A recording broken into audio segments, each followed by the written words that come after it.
ગુરુ ગોવિંદસિંહજીના નામની તખ્તીને નુકસાન પહોંચાડતા શીખ સમાજમાં રોષ.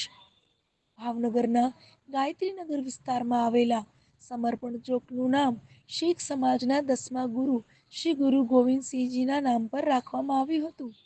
આ ચોકમાં લગાવવામાં આવેલી ગુરુ ગોવિંદસિંહજીના નામની તખ્તીને અજાણ્યા અસામાજિક તત્વો દ્વારા નુકસાન પહોંચાડવામાં આવ્યું છે અને તેને છાણા વડે ગંદી કરવાનો પ્રયાસ કરાયો છે. આ ઘટનાને પગલે શીખ સમાજમાં લોકોમાં ભારે રોષ જોવા મળી રહ્યો છે. ભાવનગર સત્કાર સેવા સમિતિના પ્રમુખ જગપાલ સિંઘે આ ઘટનાની નિંદા કરતા જણાવ્યું છે કે અગાઉ પણ અહીં ગુરુજીના નામનું બોર્ડ હટાવી દેવામાં આવ્યું હતું. શીખ સમાજે આ મામલે પોલીસમાં ફરિયાદ નોંધાવીને દોષિતો સામે સખત કાર્યવાહી કરવાની માંગ કરી છે.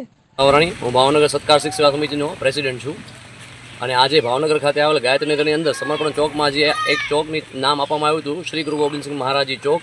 એ ચોકની નામની સંમતિ પણ આજુબાજુના રહેવાસીઓની બધાની સંમતિથી જ આ કામ કરવામાં આવ્યું હતું. તે છતાંય પણ ઘણા અસામાજિક તત્વો જે આ જોઈ નથી શક્યા એમણે આ તખ્તીને ખંડિત કરેલી છે અને ગઈકાલ રાત્રે એને આખું છાણાથી ખરાબ કરવામાં આવ્યું હતું અને એ તખ્તીને ભાંગી નાખવાના પણ પ્રયાસો કરવામાં આવ્યા હતા, જેથી કરીને આ વસ્તુ વ્યાજબી નથી.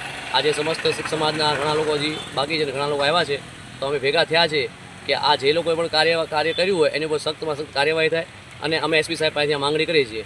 આવી ઘટના બનેલી ખરી? અગાઉ આની પહેલાં એક બોર્ડ હતું, એ પણ શ્રી ગુરુ ગોવિંદસિંહ મહારાજના નામનું જ બોર્ડ હતું. એ બોર્ડ પણ કાઢીને ફેંકી નાખવામાં આવેલું. આપને કોઈ શંકા કરી? નહીં, શંકા નહીં. આ વિશે